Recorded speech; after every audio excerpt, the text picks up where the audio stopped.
Ui nhiều quá đây mọi người ơi. Ui, đây. Xin chào mọi người nhá. Hôm nay một ngày rảnh, gia đình của chúng tôi đi bể măng trên núi. Đây mọi người thấy đấy. Tí nữa gia đình của chúng tôi sẽ leo lên núi kia để kiếm măng. Đội ngũ đi kiếm măng nè. Gái trai, già trẻ đầy đủ chỗ này nhá. Sẵn sàng một hành trình rất là vui leo núi bể măng.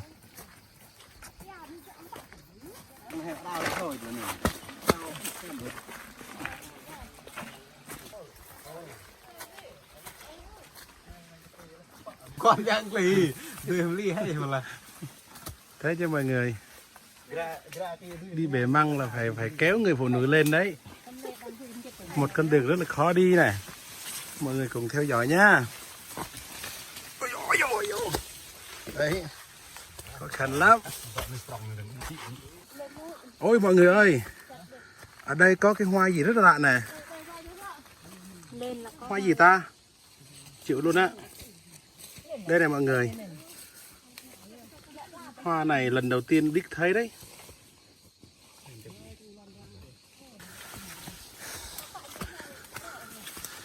Chưa tới cây lỗ ô nhé mọi người. Đăng lên. Ui mọi người ơi, phát hiện tổ ong kìa mọi người. Đây mọi người thấy chưa? Đâu, tổ ong to quá. Để đó. Hôm nay nói chung là mình đang bể măng, không có thời gian để bắt nó. Bữa sau mình sẽ đi bắt nó nha. Đấy mọi người thấy đó.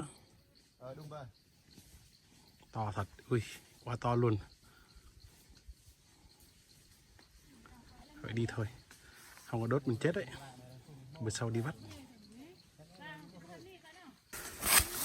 Hơi bị mệt nhá mọi người. Đấy thấy chưa? Bên kia cây lê rất là nhiều. Giờ bắt đầu tới rồi nhá. Giờ bắt đầu tới cây lê rồi nè. Ôi giời ơi. Đường này rất là khó khăn nhá. Đường này nói sướng thôi. Đường này khó quá. Đây, măng đầy luôn này mọi người ơi. Giờ chưa bể đâu nhá. Lên đã. Đấy.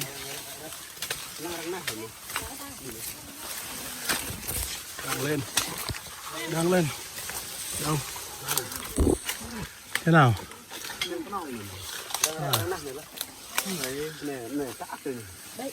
Đấy, tảng đá rất là to này. Đây, còn có gì? Hả? Đường còn có gì nữa đi qua. Đấy.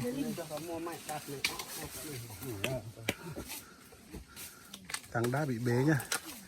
Thời chiến tranh người ta ném bom bị bể tảng đá này.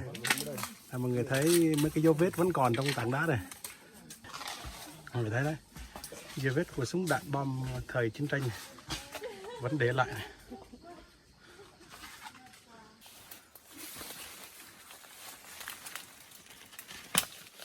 Phong cảnh thật là đẹp, rất là tuyệt vời mọi người ơi. Phong cảnh đẹp quá. Ôi nhiều muối quá. Đu, ui rồi ôi nhiều quá mọi người ơi, đây. Cả đống măng luôn nè. Đúng là đi đừng có khác thật đấy mọi người thấy đó. Đây, giờ bẻ cái nha. Đây. Ui.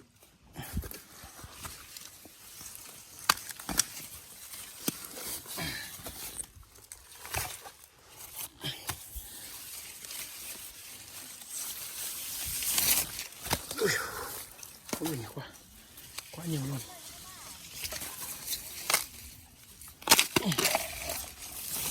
Đóng luôn mà.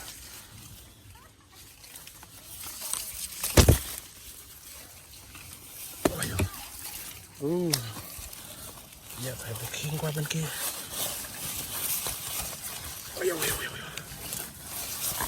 Đây. Giờ đi tiếp nhé mọi người. Đấy. Anh kia đang bẻ nè. Đây, một chùm măng đây. Quá là nhiều. Quá nhiều luôn em mọi người. Đúng là một ngày không uổng sức. Đấy. Êu. Đúng rồi. Măng này mọi người biết không? Măng này là trong các loại măng, măng này là ngon nhất. Ôi muối. Ui, đây nhiều mùi lắm mọi người ơi. Quá nhiều mùi luôn.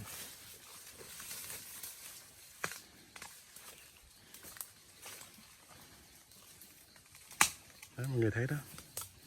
Quá nhiều măng. Anh ấy đang bể nha. Đây. Cái này nữa nè. Ui nhiều quá mọi người ơi. Đây, bé đi, bé đi. Đấy, một cái nha. Bé tiếp, hai cái này.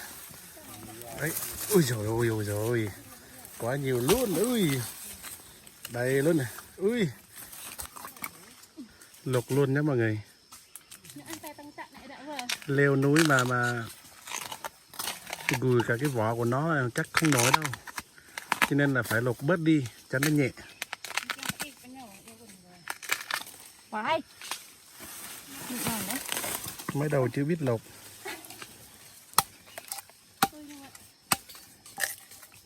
Ui măng to quá.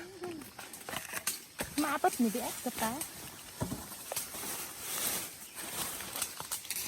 Đấy. Đây. Giờ đang ở trên núi này.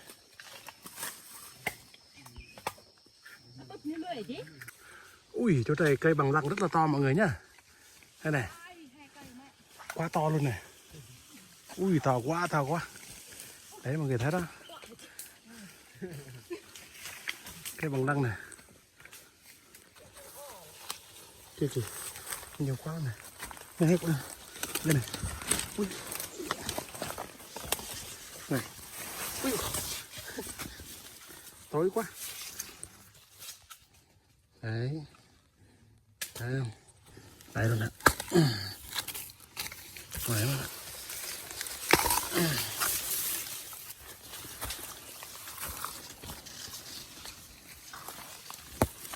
Đây là mấy người.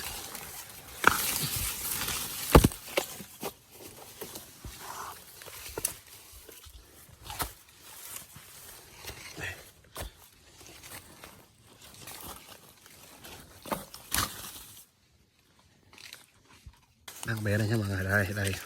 Mọi người thấy đó. Đấy. Đầy luôn nè. Nhiều quá. Đây. Quá nhiều luôn này. Ui. Đây này mọi người. Ui dồi ôi, măng quá nhiều luôn. Măng gì? Ui ui ui. Đây, đây, đây, đây. Đây nha mọi người. Chít. Đây. Đó.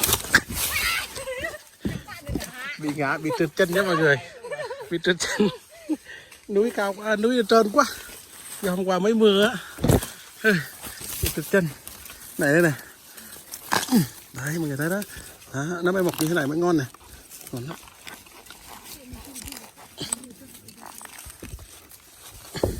Cho tôi bún rau chứ. Đây này. Đấy. Xong rồi. Đấy. Cái bà kia bà lục vỏ. Lấy cái đi bể nha. Thấy mệt hả? Lên tiếp. Mệt nhưng không sao. Có măng là ok. Có măng là ngon rồi. Có măng là ngon rồi. Đây, tiếp này. Đó. À. Đó. Đó đấy. Tiếp tục bên này này. Ui, nhiều quá đây mọi người ơi. Ui, đây, đây, đây, đây. Đó, ở đây thì đã nhiều rồi nè. Ở đây thì đã đầy rồi nè. Đó, mọi người thấy. Đây. Ui dồi ôi ôi ôi ôi ôi ôi. Đó. Đầy rồi này, đây là mấy người kia nó bể đầy rồi mà. Gùi thì cũng đã đầy rồi. Anh kia chịu không nổi nữa. Mệt lắm rồi á. Anh kia mệt lắm rồi á. Bây giờ chỗ cây nó còn đầy này. Để bể tiếp cái này nha. Đây.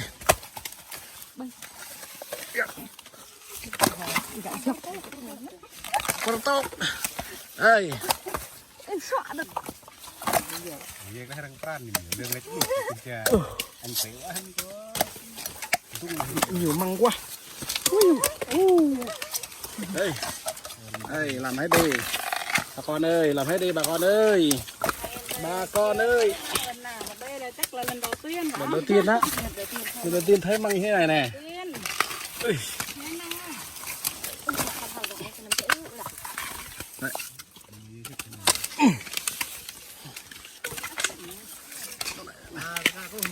Không có vào đó.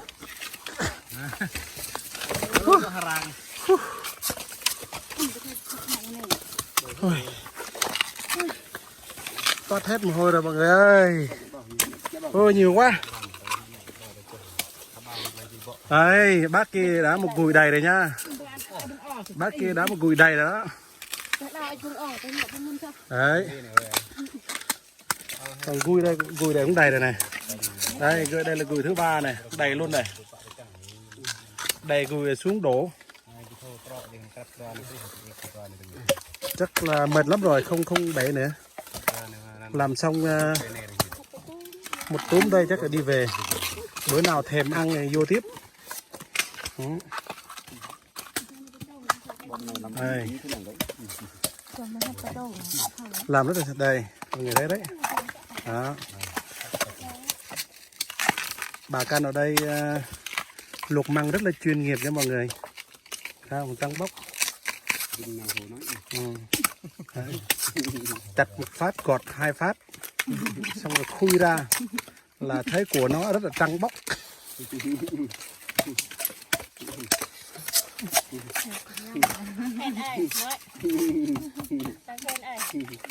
Đấy kìa. Nhưng mà lông nó hơi bị ngứa lắm nha, lông nó nhiều lắm.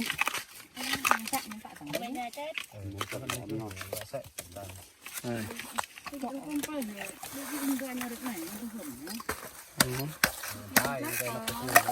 Ai đang phút nhỉ? Ai đang phút? Đây. Chú ra đầy luôn.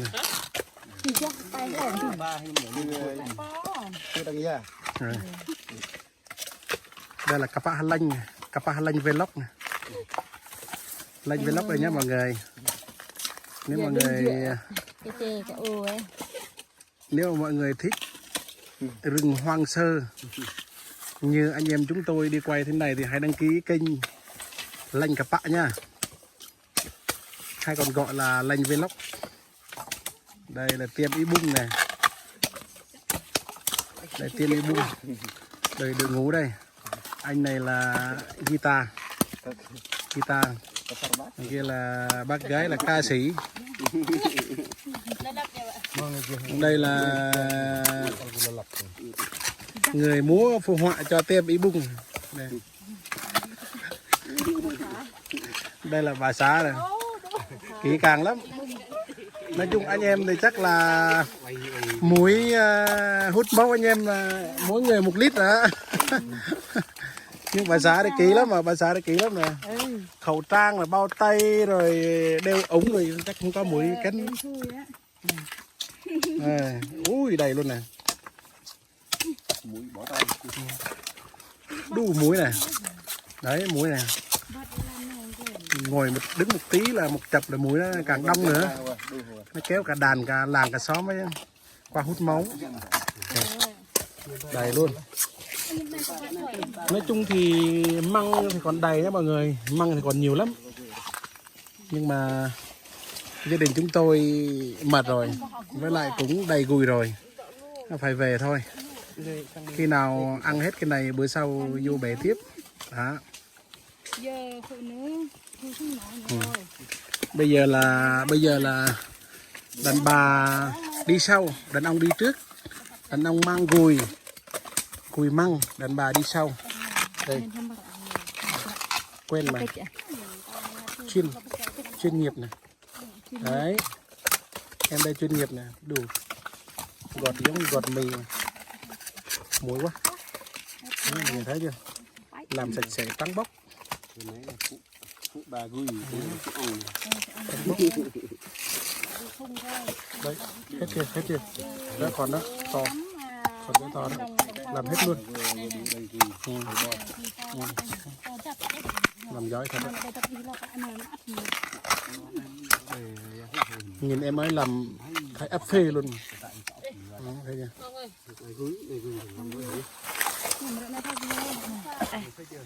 Đấy, vừa đi vừa bé luôn.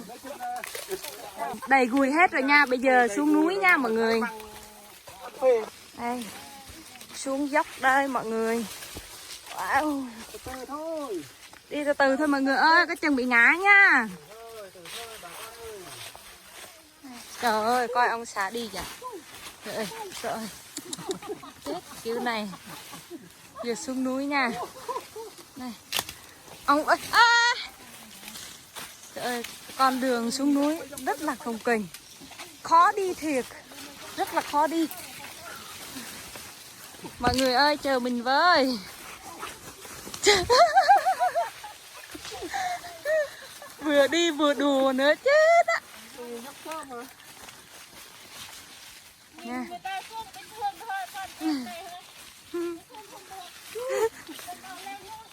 Ai, trời ơi, đau chân rồi. Xuống mới cảm giác thấy đau chân nha mọi người. Ta tới nơi nhá. Xuống núi tới nơi. Tới ruộng rồi. Tới ruộng này. Lên ruộng là tới xe. Lên ruộng là tới xe nhá mọi người. Đây. Con đường mình xuống nha. Làm giúp tôi đi kiếm thức ăn như thế này đó bà con ơi. Ơi trời ơi. Muốn có rau ăn là phải leo dốc leo núi nha mọi người. Đây. Cực khổ như thế này đây. Con chuột đi không? Bỏ đi. Con chuột. Bỏ đi rồi. Con chuột. Con chuột nó nhảy đi rồi. Hả? Rong thấy anh đúng không à? Tay nhắc lại hoài rồi. Đâu chuột nhiều. Chuột to. Đừng có phá nhé. Ông xã. Thấy con chuột to. Đây. Bây giờ phải lên kia là lên tới xe. Để măng trên xe xong rồi mình đi kiếm măng lê tiếp nha mọi người. Đây. Đây. Đấy. Đấy là măng lê nhé mọi người. Tới măng lê rồi.